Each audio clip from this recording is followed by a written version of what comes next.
we have an interesting show because we have an interesting fella, all right? Dominic Izzo, retired police officer, 16-year veteran, also radio show host, former QAnon guy, and a lot of other things. So we're gonna talk about what he believes about police bias, Black Lives Matter, and if we get to it, we'll throw in reparations for good measure, since he likes to go on rants about why reparations is not a good thing. Ladies and gentlemen, Dominic Izzo. Doc, how are you? Thanks for having me. I'm doing well, brother. Let me say this, man. So obviously I've looked at some of your past rants and some of the statements that you've made, and amazingly, I actually agreed with one thing you said. And you have this capability to say very smart things in a sentence where you also say something very dumb, in my estimation. So let me bring that to the forefront. You said that there's systemic bias and racism inside of the criminal justice system. The emphasis should be placed on judges and prosecutors and deal makers and prisons, which you and I completely 100% agree with that assessment.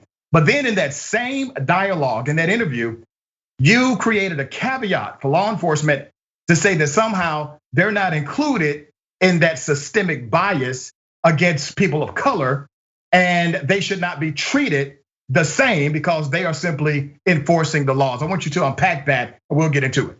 No, I don't believe my exact words were that they shouldn't be treated the same. There's always got to be accountability, 100%. I do want to start at the top, up at the top, and say that if people really did dissect and look into areas like Chicago, Cook County, Illinois, that's where I'm from. We do have systemic racism. I don't care who says what. It's in the jail.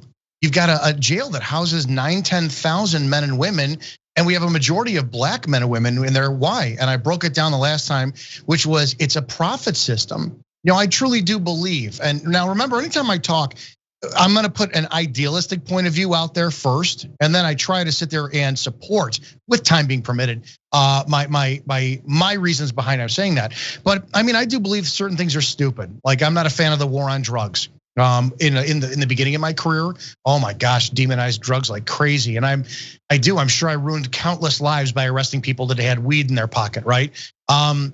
You have things like that. And the connection between law enforcement and the courts is, well, here we have the laws in the books, and we'll take cannabis for a second. Cannabis, it's illegal. And again, I'm dating myself because I believe in 2017 or 2018 in Illinois, they changed the legality of it.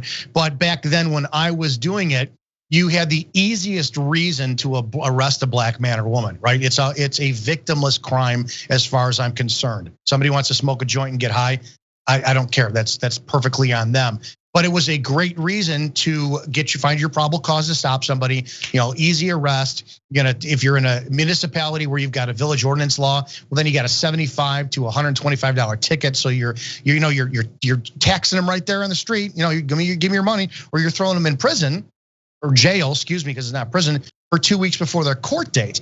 So I think that the way that law enforcement is the cop goes into the academy, and yes, there is a lot of demonizing of the Black community through the laws that they are enforcing.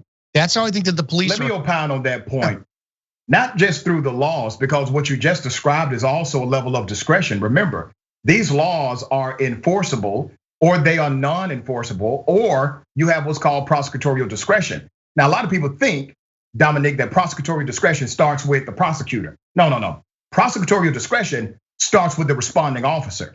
And that responding officer has the discretion to say, we want to enforce these minor laws, we want to enforce this victimless crime or not. And let me read some statistics, brother, and I'm gonna have you respond to it, because the only issue I had with your previous statement from an interview that you did was the fact that you provided some protection for members of law enforcement. You did talk about the sheriff's office, you talked about the prison industrial complex without saying it that way. But how did they get to the prison, brother? What's the first response?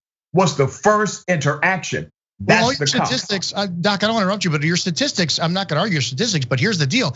This is what you do have to remember too. Now those cops have discretion, right? But this is where I blame the public, because the public likes to sit there and elect a mayor. The mayor appoints a police chief. You got your department policies that are written, and that has to be upheld by the cops. What about your department performance evaluations? What about your quotas? No one in their village. And let's talk about that. So Izzo, let me go ahead and get into some of the stats.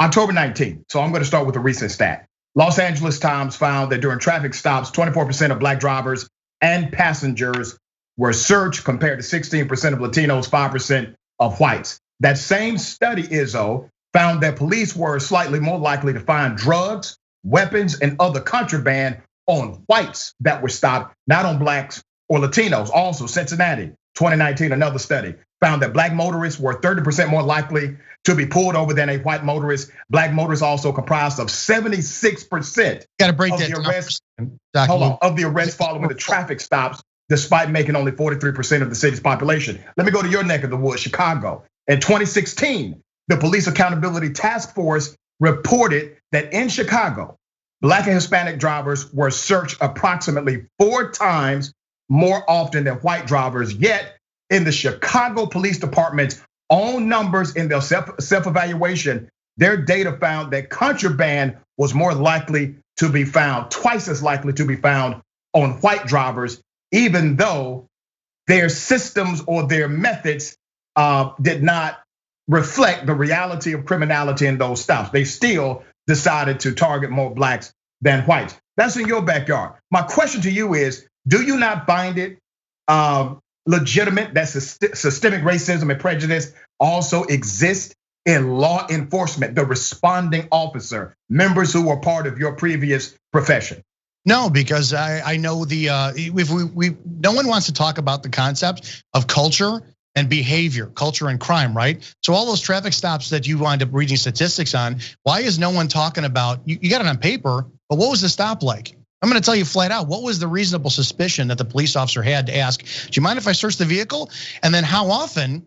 It's not like a cop can arbitrarily search a car. You have to have probable cause. You can ask anytime you want, but do those statistics say whether or not that the blacks and the Hispanics versus the whites gave the cops consent to search the car versus the whites? So let me get this right, Izzo. You're saying that there's systemic racism and prejudice in every other level of criminal justice, the courts, the prosecutor, the jails, but there's no systemic racism codified in those who actually are administrators of justice as law enforcement agents. That's what you're saying? I never got that far because you never. Okay, but you do agree that systemic racism exists in all of these other forms of criminal justice systems, right? I said that last time, 100%, and I'm going to continue. Okay, but you don't believe it exists with cops? No, I actually believe that behavior, what the cops are going to see, what you don't see in a report, actually dictates about 90% of what they're doing, which affords. Well, where do you get that from? Which affords people, because I did the job for almost 2 decades. Okay, you did the job in Chicago. Did you ever target someone because they were black? Did I ever? No, why would I? Okay, did you ever notice a cop that you work with call any black person the N-word or target people because they were black? Nope. All right, according to Chicago's own report in 2016, cops in Chicago were doing that. Okay. You got to let me finish on these statements. I mean, I appreciate all the passion. There's a problem in law enforcement. There is, and it all boils down to what they're able to enforce. One of my biggest standings is if you want to fix the relationship between the police and the public, you go back to the Constitution. I keep talking about those. Wait a minute, come on, brother. Go back to the Constitution. Doc, you got to keep interrupting me, man. I'm gonna lose track. Man, okay.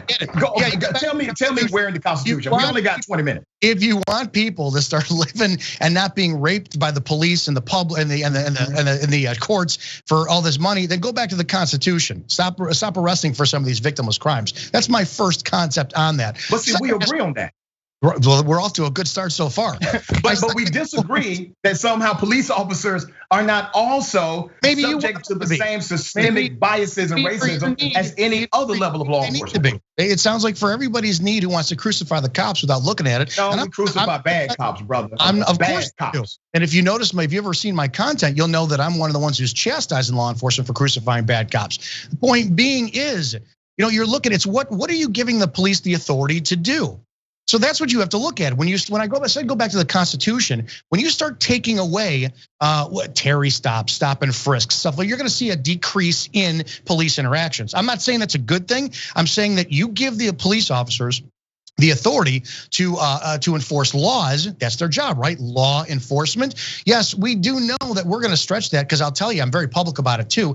The best job about the police and the narrative and the aftermath of writing the report is you take the evidence and you fit that narrative to your report, right? So it sticks better.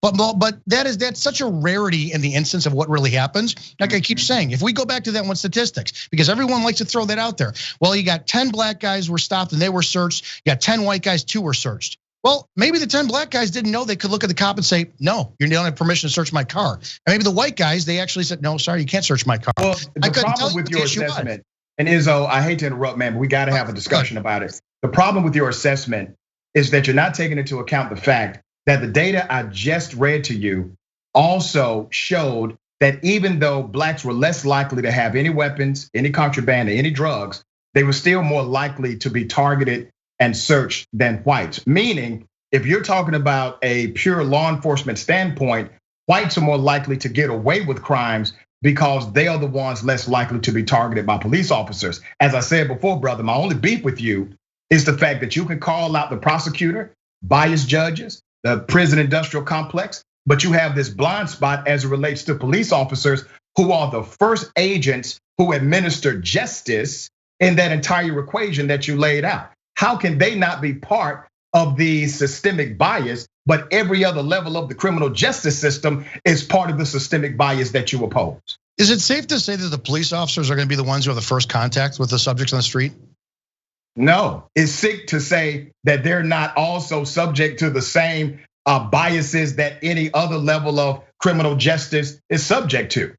Well, let's back up for a second. The police officers are going to be the first one to have contact with the people on the street. And a lot of times, if you work in the same neighborhood for 10, 15, 20 years, you know the same people who are regulars, you know the problems. So there are going to be instances where you do know that you arrested John Doe, who's a black male, 5 times walking down the street because he had something illegal in him. It's probably a safe bet that if you wind up contacting him, searching him, and asking for permission to search, he's going to have something on him again for the 10th time. Come on, man, that's a ridiculous assessment. You're using a microcosm to explain a macrocosm. How many years in the United States of America? How many years were you a police officer? Well, let me talk about your years. Were you a police officer? Let me talk about man. I'm not the popo, brother. Or you were not. Let me talk about your years as a cop. My expertise as the let's talk about your years as a cop. You were there for 16 years, and you admitted that you arrested people for dumb stuff, correct? Absolutely, in my opinion, yes. Some of the stuff, right? So you were a perpetrator of an antithetical reality for law enforcement. You were not the guy administering justice, you were administering arrest, correct? Documenting behavior and actions, correct. Okay, and you regret those actions today, I assume? Personally, sure. All right, 16 years you were a cop. In those 16 years, you're telling me that you never saw bias inside of law enforcement against people of color? No, I never did, because we knew that we were under a microscope all the time. And I dealt with blacks, Hispanics, Asians, whites, you name it. It was not something that you saw anywhere. I'm sorry. So you were a Chicago cop, but your own Chicago police. I was a Northwest suburban cop. I was caught between Milwaukee and Chicago. So a lot of the element that they chased out, we got. So in that same region, they have released data from 2016 to 2019 saying that cops on their police forces in that area targeted black and brown people. Are you saying that those cops or those executives that actually says that they targeted, or is that what you're translating? No, sir. It's in the 2016 Police Accountability Task Force report, and I'll send it to you after the show. No, that's fine. So it's saying that they targeted black and brown people. So police officers, they're saying that police officers admitted that they targeted black and brown people? No, the data shows they targeted black and brown people. Okay, so that's how you're translating it. Well, the data shows that they targeted black and brown people. Those are facts. That's how you're translating it, right? Is it a possibility that in that region that black and brown people committed more crimes than whites or Asians? But that's according to the data. See, I'm glad you brought that up. How are you translating the data? Hold on, Enzo, that's possible, except for the fact that the data that actually has codified their criminal history background says no, they did not commit more criminality than white people. They were not found to have more contraband. They were found to have less contraband, and they were found to have less weapons. They were found to have less drugs. That's what the study says. What crimes are we comparing in that study? We're comparing contraband, drugs. Okay, those are not going to be initial context. Those are going to be a result of the stop. What is the reason that the police officer stopped them for in the first place? Well, according to the study, they targeted it. Now, Izzo, I get it, brother. You represent law enforcement. You gotta explain that. Let me say this to you, man, because I get what you're trying to do. Irresponsible and be it's out there. But think about how logical this sounds. Contact with the first place. Think about how logical this sounds. Just give me a moment, man. Give me a moment. Please do. You believe that judges engage in systemic racism against black people? Yes or no? I do. Yes, I do. You believe that sheriffs or jails and prisons engage in systemic bias against black and brown people? No, the operators of, not the correctional officers. Okay, but the system itself. Yeah, the system. I said it the last time too. Is you have a housing facility that's going to need, if you're a vendor of shirts and uniforms and food, you're going to need those vendor supplies utilized. So you have to have bodies in the jail. I keep saying that the laws that are on the books are easily designed to wind up keeping the black people in prison. You believe prosecutors, who could also argue that they're simply following the law. You believe prosecutors are also part of systemic racism against black and brown people, correct? You not pay attention to Kim Fox in the Chicago area? Brother, that's a yes or a no. Do you believe that or not? I believe that there's something abhorrently wrong with the prosecutorial system. And you believe everything is righteous with the police officers in the process of criminal justice? I believe for the most part, 100%. Okay. Didn't come back. Listen, I'm gonna let your point stand, brother. It's silly as hell to me that you have that blind spot because you seem to be a smarter guy than that. You talk a lot, but you don't let me get too much out, do you? Well, you got enough out, man. I just wanted to make sure I made that point clear. I still want to know where the whites versus the blacks are coming in, what their initial stops are, because you can't say. Yeah, I'll send you the data, brother. But you can't expect anyone else. You have your point. You have your point of view on that. I'm gonna I don't have a few minutes, brother. Got drugs. Okay, that's fine. We got a few minutes. Go ahead. Let me read something because I found this really interesting and I want to hit all these points. Your bio says, and this is what you represent to people. Your bio says, it is Izzo's goal to bridge the gap between the police and the public through education, empowerment, and respect. Do you stand by that in your bio? Certainly do. Okay, let me read something to you. I'll read two things to you. I want you to remember the respect part. You tweeted, I'm for starting a movement of torching the F out of all BLM Black Lives Matter flag. But that would be a waste of money. So instead, I just ordered my first Black Lives Matter flag and will be vlogging and documenting when I use it to pick up my dog's ish each time he goes. Makes me wish I had a horse now. 100%. Now, once again, your bio says your goal is to bridge the gap between the police and the public through education, empowerment, and respect. Do you find that comment to be respected?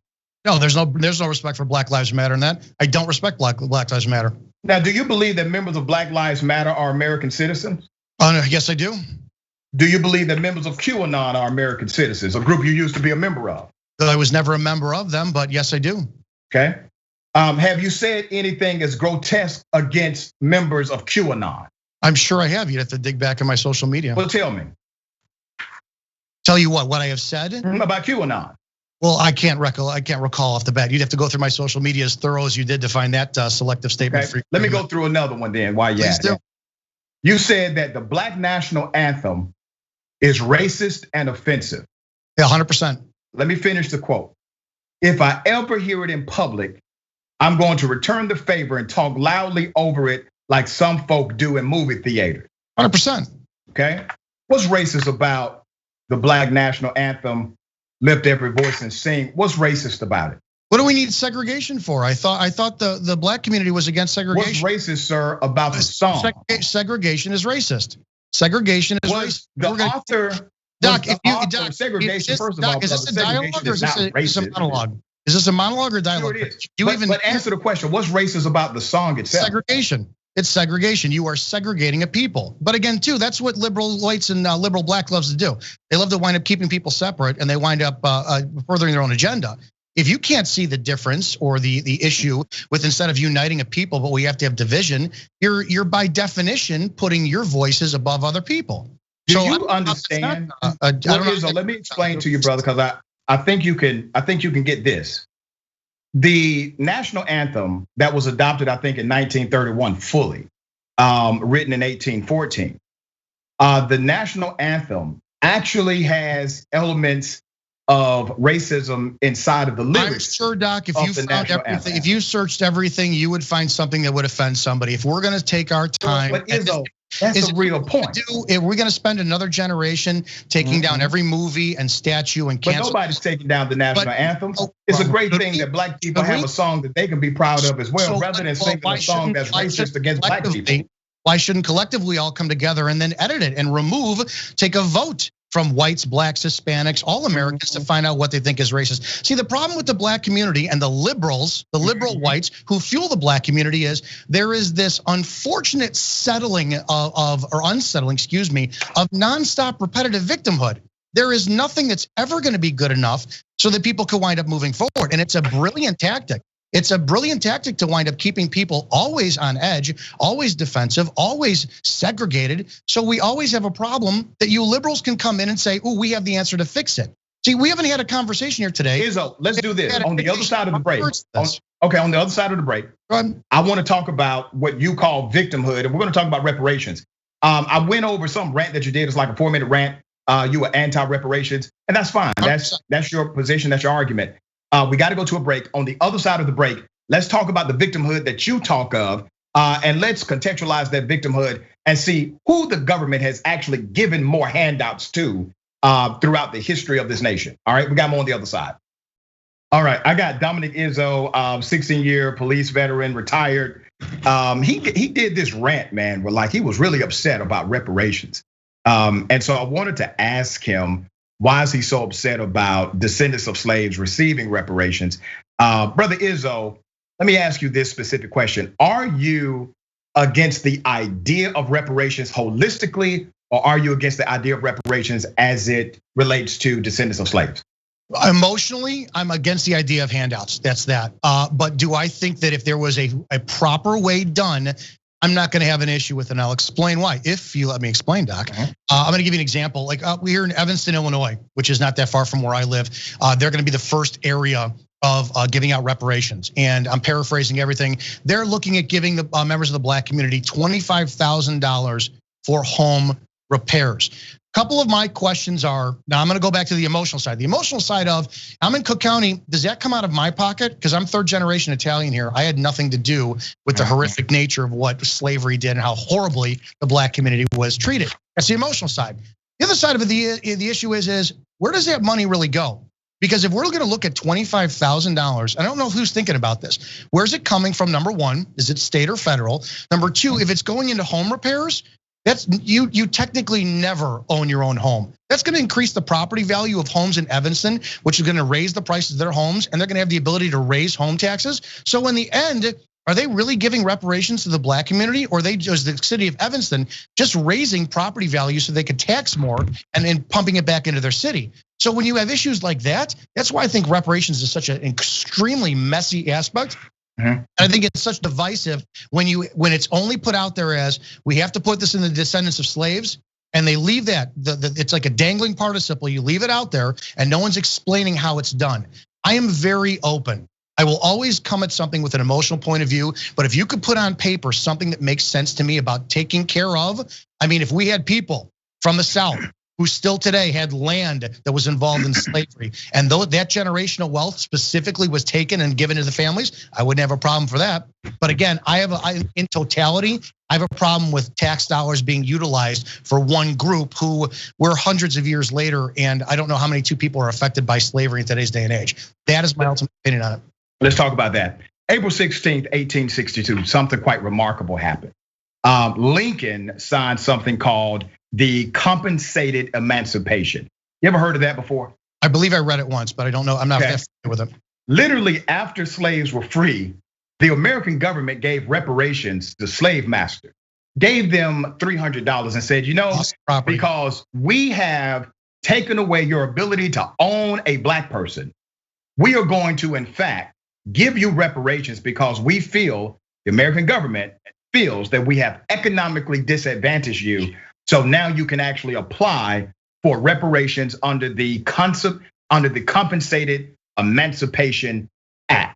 They got reparations. The black people who were Freed got absolutely nothing, not even land. To clarify, slave owners got reparations, correct? Slave owners got reparations. Does that include April 16th? Does that include the 3,000 black slave owners that were in America too? Did they get reparations? Well, they may have, but once again, we're talking about a system issue. That doesn't change the reality that slave owners had a way to obtain reparations from the American government based on the law that was passed by Congress and signed in the law by the president. If we keep going back to the reflect the past, Izzo, brother, I allowed you to get all your points out, brother. But you know what? You know what you guys keep doing? You guys keep sitting there. Izzo, it's like I allowed you to get all of your points out.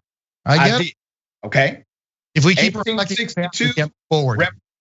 1862, reparations was a reality for those that owned slaves and no longer could own them. In 1942, the Japanese received reparations because of during World War II and the internment camps. You know about that. They received reparations. How did that reparations work? 1948, Congress passed a reparation fund of 38 million and then awarded each survivor $20,000. In 1990, 80,000 people claimed it, which took the fund to $1.6 billion. The reason they did this is because the American government said, we broke something and we're going to repair it. Now, what I did not hear white people like yourself saying, wait a minute, I had nothing to do with that war. Why am I paying for it? And also, while we're talking about, is it your money? Hell no, it's not your money. And let me tell you why it's not your money. The American government admits twice that what they did by protecting slavery, endorsing slavery, and promoting slavery was an injustice to black families in the United States. They have admitted that twice on the record. Reparation simply means government repair. That's all that means. So if you admit that a wrong took place that economically disadvantaged other groups, such as slave owners, they got reparations. The Japanese, they got reparations. The American government, Izzo, is actually for reparations based on history. But all of a sudden, you want to argue about the chips, brother, of if this is coming out of your pocket. I'm a taxpayer too. It'll be coming out of my pocket as well. And also, we have two solutions, Doc. We have two solutions: either pass it and just get it over with. But then again, too, no one will be happy.